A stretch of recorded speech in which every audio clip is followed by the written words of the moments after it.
Shalom, nous allons du Daf He dans ma Masechet Psachim et nous reprenons en haut du Daf He Amoud Aleph. On termine un raisonnement qu'on avait étudié pour expliquer la source qui nous apprenait qu'on devait faire la Bdikat Hametz la veille au soir et le Biur Hametz au milieu de la journée. On a dit pourquoi finalement on peut pas le faire à un autre moment. C'est parce que ça peut pas être fait le soir même de la fête, le début du 15. Pourquoi? Parce que il y a un ékech qu'il y a entre le moment où on doit plus en consommer du Hametz, le moment où on doit plus en posséder et le moment où on doit manger de la matzah. Et donc ça se passe au même moment. Donc comme on mange de la matzah le soir, on ne peut déjà plus avoir de Hametz, donc il faut forcément le brûler avant. Rajbatat sur l'achilat Hametz, dont on sait qu'on relie la destruction du Hametz à la consommation du Hametz qui est interdit, dirtiv quand c'est marqué, ces jours, il ne sera pas trouvé dans vos maisons du levain. Et après c'est marqué car toute personne qui en mangerait serait exclue. De là on voit que l'interdit d'en posséder et d'en consommer sont juxtaposés. Achilat Hametz, l'achilat matzah, et le fait de mettre au même moment l'interdit du Hametz et la consommation obligatoire de la matzah, dirtiv kol machmetzet lo tochelu, vous ne mangerez pas tout ce qui est Hametz. Mais dans toutes vos demeures, vous mangerez de la matzah. De là, on voit qu'à partir du moment où on doit manger de la matzah, donc au début de la soirée, on ne peut plus manger de Hametz et on ne peut plus en posséder, donc il faut avoir forcément détruit avant, donc c'est forcément dans la journée. La Gemara dit, Ortiv bebe matzah, et d'où on sait que la matzah c'est le soir, eret tochlu matzot, marqué le soir, vous mangerez de la matzah.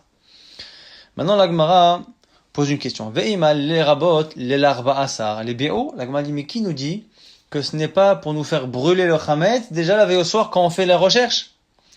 La Gemara dit non, parce que pour la destruction c'est marqué Bayom, le jour. Bayom Ktiv, donc c'est le jour. La Gemara dit Beima misafra, alors qui nous dit que c'est pas en début de journée? La Gemara dit Ach. Le début du verset qui dit Ach. Cependant, Chilek, c'est une Kabbalah qu'on a, qu'à chaque fois qu'il y a marqué Ach, ça veut dire qu'on fait une distinction en plein milieu d'une chose, on distingue le début et la fin, donc c'est en plein milieu de la journée. Ça, c'est la première source qu'on a rapportée pour le fait de faire la destruction du Hametz à la mi-journée. Autre source, ici c'est Deber Rabbi Ishmael Tana, c'est une braïta du Beit Midrash de Rabbi Ishmael. Matzinu arba asar shenikra rishon, shenemar bayom arishon asa, marishon barba asar yom lachodesh ba'erev tochelu matzot. Sur la mitzvah des matzot, c'est marqué que le soir, vous mangerez des matzot, mais ce barishon, ce premier jour, alors qu'en réalité, c'est le soir et donc c'est déjà le 15, on l'appelle le 14. Barishon, le premier jour, Be'ar Ba'asa, donc tu vois bien que le premier jour, le mot Rishon, est appelé à un moment donné 14, et donc le verset qui nous dit qu'on devra détruire Tashbitu Sa'or Batechem, détruire le Hametz de vos maisons, le premier jour de Pessah, le premier jour c'est forcément ici un premier qui est le 14, et donc qui n'est pas réellement encore le premier jour, mais bien la veille. Ça, c'est donc la deuxième réponse. Troisième réponse, Rav Nachman bar Yitzchak. Amar, Rishon de Meikara Mashma. Lui dit, c'est le sens même de Rishon, qui souvent veut dire premier, mais parfois veut dire précédent. Et donc, lui veut dire que c'est le sens de Rishon de veut dire justement quelque chose qui précède. Et donc, du coup, et la preuve, c'est dans Yov, d'Amarkra, à Rishon Adam Tivaled. De manière interrogative, on dit à quelqu'un, est-ce que tu peux considérer que tu es né avant le premier homme? À Rishon, est-ce que tu as précédé Adam Rishon? Et donc tu vois bien que Rishon, c'est parfois premier, mais parfois, c'est aussi le fait de précéder. Et donc quand on a dit qu'on brûlera, on détruira le Hametz dans la Torah, le Rishon de Pessah, le Rishon, c'est pas le premier jour comme on dit d'habitude, mais Rishon, ça veut dire ici le jour qui précède la fête. La Gemara dit, si c'est cela, on devrait transposer cela à d'autres fêtes. Et on va ici comparer un texte ressemblant au sujet de la fête de Sukkot. Dans la fête de Sukkot, c'est également rapporté là-bas qu'on prendra les 4 espèces du lulav le premier jour. Et donc, comme c'est marqué là-bas Rishon, si on dit que Rishon, c'est pas le premier, mais c'est la veille, eh bien, on devrait appliquer ça là-bas. L'Agma va essayer de trouver des différences. On verra finalement que le He de Harishon, on l'a également chez nous, on l'a également dans Sukkot. Après, on verra que le fait de mentionner d'autres jours pourrait changer quelque chose, mais on voit que finalement c'est le cas dans les deux cas. Donc finalement, la Gemara va repousser pas mal de questions et donner une réponse à la fin de cette sugia. Et là, me'ata ul kartem lachem yom harishon. Si tu appliques cette logique-là que Rishon, c'est le jour qui précède, alors la misa de prendre les 4 espèces le premier jour de Sukkot, le Rishon de Sukkot, c'est pas le premier jour alors. Achinami Rishon de Mekara Mashma, c'est-à-dire que c'est en fait la veille de Sukkot qu'il faudrait prendre, le jour précédent. L'Agma dit non. Peut-être que c'est différent là-bas. Là-bas, c'est parce que dans le même verset, c'est marqué qu'on se réjouira pendant 7 jours. Et du coup, là-bas, les 7 jours dont on parle, c'est sûr que ce sont les 7 jours de la fête. Et donc, du coup, pour que ce soit cohérent, il faudrait que dans ce verset-là, Rishon, ce soit le premier des 7 jours. Mashveishi lechag. Après Rishon, Rishon lechag. Là-bas, pour le 7e jour et les 7 jours, on parle de la fête. Et donc là, ici, Rishon, ce sera bien le premier de la fête et non pas le précédent. L'Agmara dit, mais c'est pareil pour Pesach. Achinami ktiv, ach bayom harishon tashbitu, shivatimi matzot tochelu. Dans le même verset, c'est marqué qu'on détruira le premier jour. Mais c'est marqué aussi que pendant 7 jours, on mangera la matzah. Et donc, on devrait dire la même chose, de la même manière que les 7 jours, c'est 7 jours de fête. Le Rishon, c'est le premier jour de la fête. Imken yertov kra Rishon, harishon la mali. L'Agmara dit, oui, mais si c'est ça, on aurait dû dans Pesach écrire Rishon sans le he. On aurait dit Rishon. Et Harishon, le premier jour, le He, il est en trop. Shma minalek d'Amran. L'Agmara dit, mais le Harishon, le He, on l'a également dans Sukkot. Yachi, Atam Nomi pareil dans Sukkot, Harishon Amali. Et du coup, Vetu, Atam Dirti, Vayom Harishon Shabbaton. Vayom Hashemini Shabbaton. Et en plus, dans Sukkot, c'est également marqué que le premier jour, on emploie encore le mot Rishon. Le Yom Rishon et le Yom Shemini 8e seront des jours de Yom Tov. Et Ima Rishon des Mekara, Mashma, tu voudrais dire aussi que le jour qui est Yom Tov dans Sukkot, c'est Rishon, ça veut dire la veille. La Gemara répond toujours pareil. Non, là-bas, pour le jour de Yom Tov, c'est pareil. Il y a marqué aussi après le 8e jour. Shanat Amda Makra Bayom Hashemini Shabbaton. Comme on sait que le 8e, c'est forcément celui de la fête. Mashmini Shmini Dechag, après Rishon Rishon Dechag. Donc, Harishon Lamali, les Maote Chulo Shel Moed. La Gemara propose de dire, du coup, que Harishon, c'est venu exclure le Chol HaMoed. Donc, le He de Harishon dans Sukkot, c'est venu nous dire que c'est bien la veille. Et le Harishon de Sukkot, dans Pessah, c'est pour dire que c'est la veille. Et dans Sukkot, c'est pour dire qu'il n'y a Yom Tov que le premier 8e jour et pas entre les deux. L'Agma dit, Mechulo shel Moed merishon u'shmini nafka. On l'apprend déjà du fait qu'on nous a précisé que le premier jour, il est Yom Tov. Le 8e jour, il est Yom Tov. Donc, je sais qu'entre les deux, c'est pas Yom Tov. L'Agma dit, c'est pas évident. Tu aurais pu penser que comme le 8e jour il est marqué avec un vav. Vav, donc c'est une conjonction de coordination et le 8e jour on aurait pu penser que c'est du premier au 8e. Vav mosif alian rishon. Dafilou bechulo shel moed. Kamashma, j'aurais pensé peut-être qu'on ne doit pas travailler pendant toute la semaine. Le premier et le 8e c'est du premier au 8e. Donc la Gemara est en train d'expliquer que Harishon de Pessah, c'est bien pour apprendre que Rishon, c'est pas le premier jour, mais bien la veille. Le Harishon de Sukkot, il est là pour nous apprendre que c'est bien le premier jour.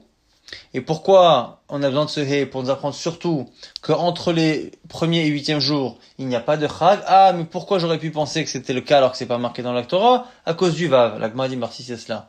Tu as besoin d'écrire un He dans Sukkot pour t'enlever une erreur que tu aurais eue à cause d'un Vav qui est en trop.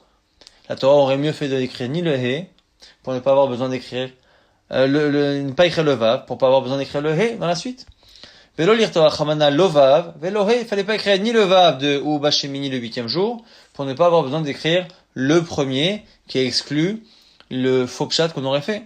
Vetu en plus atam dirtiv.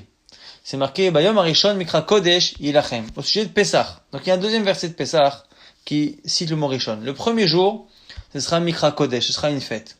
Là aussi Rishon des Meikara Mashma. Tu veux dire que là aussi Rishon, c'est pas le premier jour mais la veille.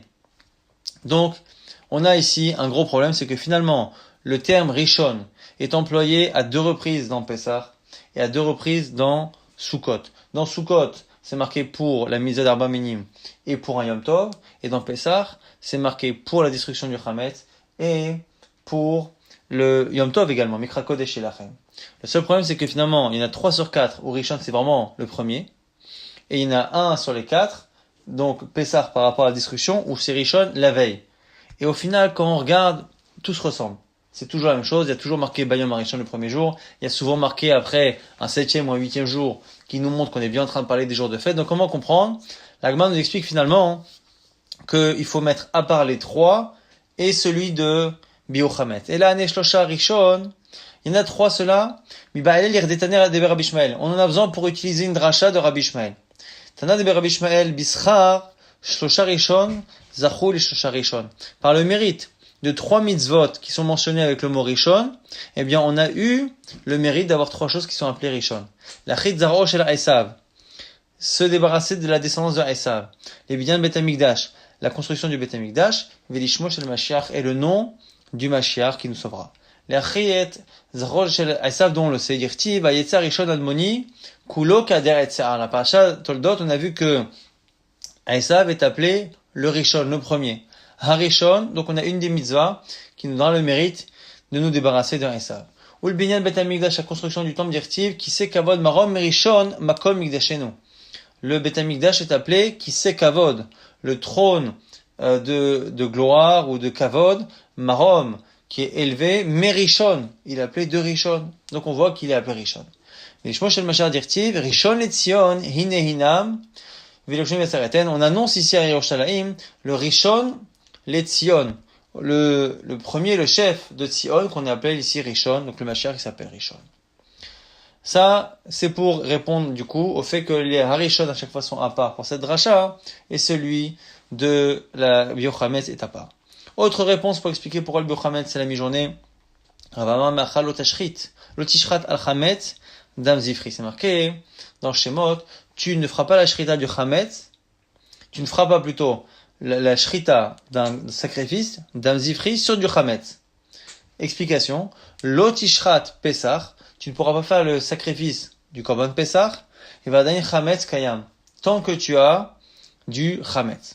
Alors la Gemara dit, mais attends, alors si c'est cela, chacun n'a qu'à détruire le Chametz avant de faire la shrita. Et donc, on n'a pas forcément de preuve qu'à un moment donné, il faut le faire. Et makol chad vechad ki shachit, la Gemara dit non, zman shrita ma chamana. La Gemara dit non, c'est zman shrita, c'est qu'au moment où on peut faire la shrita, donc à la mi-journée, dès que l'on peut faire la shrita, il ne faut plus qu'il y ait de chametz, et donc c'est ça, le tishrat al chametz dam zifri. La Gemara confirme cela avec des Tanaïm. Tanaïm, nami achi, ach barishon, bayom arishon, tejbitu se'om mibatechem. Cependant, le premier jour, vous détruirez le chametz, le vin de vos maisons. Mais Erev Yom Tov, la veille de Yom Tov. O eno ela bi Yom Tov atzmo, ou est-ce que c'est pendant Yom Tov? Tamul omar, lo tishrat al chametz dam zifri, lo tishrat et apesach den chametz kayam, dirait Rabbi Ishmael. Donc c'est bien une dracha ici de Rabbi Ishmael. Rabbi Akiva propose autre chose. Et notre sarich, arehu omer, on n'a pas besoin de ça. Ach bayom arishon tashbitu se'om mibatechem. C'est marqué, vous détruirez le chametz ce jour-là. Kol melacha, c'est marqué par ailleurs, Kol melacha lo ya'ase ba'em. Pendant Yom Tov, on fera pas des melachot de Shabbat. Ou matzinu lavara chez melacha, et on sait que brûler, c'est une melacha à part entière. Et comme brûler, c'est une melacha à part entière, et donc on ne peut pas la faire à Yom Tov, donc forcément que la destruction, elle ne se passe pas à Yom Tov, mais bien la veille. Troisième preuve, la Gemara déduira beaucoup de choses de ce qu'a dit Rabbi Akiva. Rabbi Yossi Omer, enot sarich, on n'a pas besoin de cela. Rabbi Omer, ach bayom arishon tashbitu se'om mibatechem, le même verset. Mais Rev Yom Tov, eno ela beyom Tov, comme on sait que c'est la veille, Talmud Omar, ach. Lui, il dit l'expression ach, simplement, ça suffit à couper la journée en deux, et donc c'est forcément la veille. Puis Yom Tov atzmo, Mishare, parce qu'on sait que ça peut pas être le premier jour de Yom Tov qui est coupé en deux, au début autorisé et à la fin interdit, puisqu'on sait très bien que le soir même où on mange de la matzah, on peut plus en posséder. Kashash batat seol achilat chametz, vachilat chametz achilat matzah. Donc ça revient au pshat qu'on a vu au début du daf. Amarava, sur ce qu'a dit Rabbi Akiva. Rabbi Akiva a dit que quand on a une misa de détruire, ça ne peut pas être Yom Tov. Rabba va déduire plein de choses. Il va déduire que déjà la misa de détruire, elle est forcément par le feu. Et pas simplement de jeter à la poubelle. Parce que sinon, il n'y a pas de problème. Il va aussi déduire que le fait de brûler, c'est un vrai issour, autant au même titre que les autres melachot, alors qu'on aurait pu penser que ce n'est pas le cas. Et on verra également que pendant Yom Tov, ça reste interdit. Amarava, Rabba nous dit, Shma mina mida Rabbi Akiva atlat. J'ai trois choses à déduire de Rabbi Akiva. Shma mina en bio chametz la besrefa. Je déduis déjà que selon lui, la destruction du chametz ne peut être que par la combustion. Puisque il déduit de la mitzvah de détruire que ça peut pas être pendant Yom Tov parce que c'est brûlé qu'on peut pas le faire. J'apprends également Shma mina avara lechalek yatzat. Que le fait de brûler a été mentionné dans la Torah pour simplement séparés. Dans la Torah, on n'a pas mentionné les Melachot de Shabbat, on les déduit des Melachot du Mishkan. Une des seules qui est marquée clairement, c'est justement le fait de brûler Lo tevaru esh vechol moshvotechem. Vous n'allumerez pas de feu dans vos demeures. Pourquoi on l'a mise à part? Il y en a qui disent que c'est pour dire justement qu'elle est moins importante que les autres. Et un autre avis qui dit que non, c'est simplement pour nous apprendre que quand on a effectivement une mise de Shabbat, mais chacun des interdits, chacune des melachas est un interdit en lui-même, et donc on est chayav de plusieurs korbanot si on a transgressé. Et donc elle est au même plan que les autres, et c'est ce qu'on apprend également de Rabbi Akiva. Shamina, troisième chose, l'amrina no il ve utra ara letzorer, utra nami shelo letzorer. Et on apprend que selon Rabbi Akiva, ce n'est pas parce qu'on a autorisé à cuire et à utiliser le feu pour ce qui est nécessaire, comme pendant Yom Tov on a autorisé pour préparer à manger, ce n'est pas pour autant qu'on peut le faire pour autre chose. Et donc c'est pour ça que comme c'est interdit, c'est pas possible que la Torah m'ait demandé de le faire pendant Yom Tov, donc c'est forcément la veille. L'Agma rapporte une marita tano rabbanan, Shivat yamim seor lo yimatzeh bebatechem, 7 jours vous n'aurez pas de levain, matamul lomar, alors vanemar lo yiraech lecha chametz, velo yiraech lecha seor bechol gevulecha. Ici, on va rentrer jusqu'à la fin du DAF dans la définition, le Geder, du Issour de Balirae, Balimatse, le fait de ne pas qu'on puisse voir chez toi du Hametz, et le fait qu'on ne possède pas, et on va commencer justement à analyser les deux versets. Dans le premier verset, on voit que c'est pas marqué que c'est ton levain. C'est or, le levain de manière générale, sans parler du tien ou de celui de quelqu'un d'autre. Ce qui donne l'impression que ce n'est pas forcément limité à du Hametz qui m'appartient.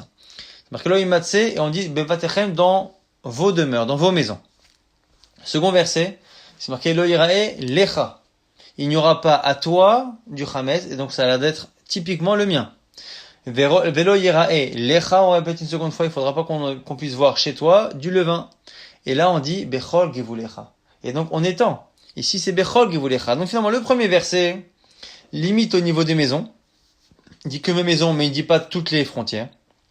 Mais d'un autre côté, il ne limite pas à ce qui m'appartient, il englobe tout. Le second verset, par contre, limite à ce qui m'appartient, mais par contre a l'air d'étendre au niveau de la géographie, dans Bechol Gvulecha, dans toutes tes frontières. L'Agma analyse la Braïta. Donc les fiches Neemar, Lo yira elecha seor, comme c'est marqué Lo yira elecha que tu dois pas avoir chez toi, Shelcha yataroe, a priori, on ne doit pas voir chez toi, tu ne dois pas voir du Hametz mais qui t'appartient. A priori tu peux avoir chez toi et que l'on voit chez toi le Hametz qui appartient à quelqu'un d'autre. Chez Gavoa ou qui appartient à Kadosh Baruch Hu. Donc si on a été Magdish, on a sanctifié quelque chose qui est Hametz, on pourrait le garder chez soi. Yachol, on pourrait alors du coup même Yatmin vikabel piknonot minanochi. Peut-être qu'on pourrait du coup enterrer du Hametz et le garder, ou accepter un Hametz qui appartiendrait à un non-juif, parce que du coup il n'est pas ni à moi ni à un juif, et s'il est enfoui, même s'il est à moi, il n'y a pas Yirae, on ne le voit pas. Tamul Omar lo imatse. C'est pour ça que dans l'autre version on a dit lo imatse, il ne faudra pas qu'il se trouve. Ça nous apprend qu'on ne doit pas se limiter à ce qui se voit, ou se limiter à ce qui m'appartient. Alors du coup, Enli ela benochi shelo kivashto, ven sharu yamecha bechatzer. À la base, Agmara envisage que ici, ce qu'on a dit, que c'est interdit finalement pour le Hametz du Nochi, c'est que celui qui n'habite pas avec moi, ou qui n'est pas mon employé. Mais, Nochi sheki bashto vesharu yemecha bechatzer minayin, tamulomar, lo imatse bebatechem, c'est pour ça qu'on a rajouté lo imatse quoi qu'il arrive. En ela chez bebatechem. Du premier verset, on apprend que ce qu'il y a dans ma maison. D'où je sais que mon Hametz, qui est à l'extérieur, Beborot, Beshichin ou Bemarot, dans des grottes ou dans des fosses ou dans des puits, Minaïn, Tamulomar, Bechol Givulecha, dans toutes les frontières. Donc c'est pour ça qu'on a besoin du second verset pour étendre. Le premier ne limite pas à ce qui m'appartient, mais à tout ce qui est Hametz. Et le deuxième verset m'apprend que c'est pas forcément dans les maisons, mais même dans toutes les frontières. Vadainani Omer, Bebatim, Ovem Mishum Balire. La Gemara nous explique que si on prend les deux versets et qu'on les lit séparément, on ne sait pas pour l'instant qu'on peut réellement transposer ce qu'on apprend de l'un chez l'autre. On aurait dit quoi? Puisque le premier verset me parle des maisons, et que c'est dans ce verset qu'on me dit justement que c'est pas forcément ce qui est à moi, parce que c'est pas marqué lecha, j'aurais dit quoi? Bebatim, dans ce qui est dans les maisons, on va mishum balirae, ou balimatse, ou baliatmin, ou balikabel pikdon minanochi. J'aurais dit effectivement, là-bas, on est chayav dans les maisons, même si c'est caché, même si c'est pas à moi, mais bigvoulin, quand on est à l'extérieur des maisons, peut-être que non. Shel chayataroe, avalataroe shel acherim. J'aurais pu penser que du coup je pourrais avoir le chametz de quelqu'un d'autre. Shel gavoa, minaïn iten et amour lazé, basé, veshel zé basé, d'où je sais que je transpose, que j'ai appris d'un verset à l'autre. Tamoulomar, c'est or, L'Ixirashava, c'est la présence du mot Seor, le vin, qui est marqué dans les deux versets, qui nous apprend que ce qu'on apprend de l'un, on le transpose à l'autre. Shnemar Seor bebatim, Seor lo imatse bebatechem pour les maisons. Shnemar Seor bigvulin, et pour le reste, c'est marqué Seor, lo ira elecha, Seor bechol gevulecha. Pour nous apprendre ma Seor amo bebatim, de manière que le levain qui est dans les maisons, on est chayav avem mishum balirae, ou balimatse, ou bal yatmin, ou balikabel pikton minanochi. On n'a pas le droit de le voir, on n'a pas le droit d'en posséder, on n'a pas le droit de le cacher, on n'a pas le droit de recevoir même d'un non-juif. Eh bien, afsaor amor bekulim, pareil, pour ce qui n'est pas dans une maison. Ovem mishum balirae, ou balimatse, ou bal yatmin, ou balikabel pikton minanochi. Maintenant, uma seor amor bekulim, de la même manière que ce qui est à l'extérieur de la maison bechol gevulecha, c'est marqué shelcha et ataroe. Le problème, il est surtout ce qui est à toi. Avalataro eshel acherim, mais tu pourrais avoir du chametz qui appartiendrait à d'autres personnes. On verra c'est quoi la différence qu'il y a entre c'est acherim qui est autorisé et le picadon du non-juif qui est lui interdit. Eh bien, av seor amo bevatim shel chayataroe, avalataro eshel acherim shel gavoa. Donc on transpose ça au seor qu'il y a dans les bâtiments. La Gemara dit alors justement il y a un problème. Marmar eni la benochi. On a vu dans la Braïta qu'à la base, on nous explique que l'interdit d'avoir le picadon du nochi, a priori, il n'est que à la base pour celui qui n'habite pas avec moi ou qui n'est pas mon employé. Il faut un verset en plus pour apprendre celui de mon employé. Alors, nochi shekibashto, celui que tu domines ou qui est avec toi dans la cour, minaïn, je sais, tamulomar, lo imatse bevatechem. L'agma dit klapelaya. Comment comprendre cette partie de la Braïta? Il y a a priori quelque chose de contradictoire. Pourquoi? Parce que normalement, le nochi, le non-juif, plus il habite avec moi, plus il est mon employé, plus il y a de chances que ce soit interdit, puisqu'à la base, ce qui est le plus interdit, c'est ce qui m'appartient. Et donc, si on m'apprend que dans certains cas, le chametz d'un non-juif est interdit à la possession, c'est a priori celui qui habite avec moi dans le Khatser ou celui qui travaille avec moi, qui vit avec moi, plus que celui qui est complètement étranger. Donc comment expliquer qu'au final, on a l'air de comprendre dans la Braïta que le premier non-juif qui est interdit, c'est celui que je ne connais pas du tout, et il faudrait que la Torah m'ait rajouté un verset pour m'apprendre que c'est même celui qui habite avec moi. Alors Abaye dit c'est tellement illogique qu'il faut inverser. Amar Abaye, pour inverse. Qu'en réalité, quand la Torah mentionne une première fois le chametz du non-juif, c'est d'abord celui qui est le plus logique d'interdire, c'est-à-dire celui du non-juif qui habite avec toi, qui travaille avec toi. Et on a rajouté le imatsé pour dire que même le picadon d'un non-juif que tu ne connais pas. Rava lui dit non. Leolam lotipur ve'areshakai. En réalité, il faut pas inverser. Et il faut dire que cette partie de la Braïta vient répondre à une autre partie de la Braïta, plus haut. C'est-à-dire, à un moment donné, on a dit que dans certains cas, le chametz du non-juif n'est pas interdit. Parce que c'est marqué, lecha, le tien et pas celui d'un autre. Et c'est là-dessus. Shelcha yataroe, avalataroe shel acherim. Mais shel gavoa. Tu peux avoir celui de non-juif ou celui qui appartient à Hachem. Eni ela benochi, shelo kibashto ven sharu emecha bechatser. Nochi shekibashto sharu emecha bechatser minayin tamulomar, lo imatse. Et c'est là-dessus. Sur cette autorisation qui existe parfois avec des non-juifs, que l'on dit, on aurait pu penser que ce qui est autorisé, c'est que le picadon d'un non-juif qui n'habite pas avec toi, d'où je sais que même le picadon du non-juif qui habite avec toi est autorisé et non pas interdit, lo imatse. Donc, ce qui est intéressant, c'est qu'au final, on vient rajouter une autorisation.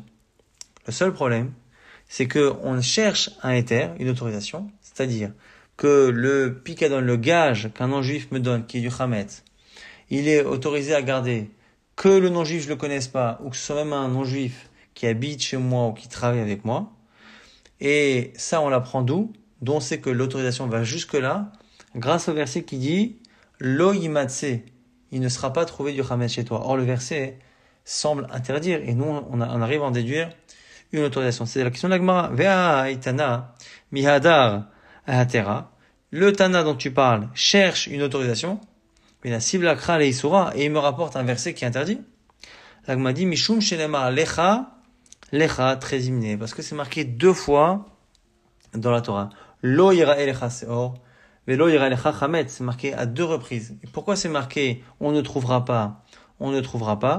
Eh bien, une première fois, c'est pour apprendre un interdit, et une seconde fois pour apprendre une autorisation. C'est un principe qu'on a dans les méthodes de déduction d'halachot de la Torah. Lorsque parfois on a une halacha qui n'est pas nécessaire, eh bien on dit comme ça n'a pas de nécessité ici, on la transpose à autre chose. Et donc c'est ce qu'on fait ici. Comme le fait d'interdire une seconde fois n'est pas nécessaire, c'est forcément pour m'apprendre une autorisation que finalement dans certains cas sera autorisée. La Gemara maintenant reprend un autre passage à Marmar. Yachol yatmin vikabel pikdono minan nochim. On aurait pu penser qu'on peut cacher le chametz ou prendre des gages de non-juifs. C'est marqué le imatse. La Gemara explique comment ça marche. Amar tresha shelcha yataro et avalataro shel achrim mikshagavoa. Dans la même braïta, tu dis que tu peux prendre le chametz des autres, donc des non-juifs. Et dans la même braïta, tu me dis que tu peux pas prendre un chametz qui est un gage d'un non-juif. La Gemara donne une réponse. Lo kashia. Ha de kabil ale achariyut. Ça dépend si le juif a pris la responsabilité de ce chametz. Si il est responsable de ce chametz et que si le chametz disparaît, il doit le rembourser, à ce moment-là, c'est comme le sien et c'est interdit. Si par contre, ce qu'on lui a donné, il n'en est pas responsable, eh bien dans ces cas-là, il ne sera pas chayav. Ki adamar aleu Rava, ibn Mechoza, comme a dit Rava aux gens de la ville de Mechoza. Ba'iru chamira devne chela mi bataychu. Brûler le chametz des soldats qui est chez vous. Les soldats à l'époque du pays utilisaient les gens pour manger, et souvent pour que les gens leur fassent à manger, ils laissaient de la farine et des produits, et ils venaient après manger. Ce chametz-là, comme on le voit tout de suite, si on le perd, si il disparaît, on doit le rembourser aux soldats. Donc c'est là ce que leur dit Rava. Rava leur dit Kevad ilu mignav veilu midvid, parce que ce chametz que vous avez chez vous, si on vous le vole ou si vous le perdez, mais ou tous les chalomés, il est dans votre domaine et vous seriez obligé de le rembourser. Et donc, comme vous avez la responsabilité de le rembourser en cas de perte, qui dit le chandamé, c'est comme si c'était à vous.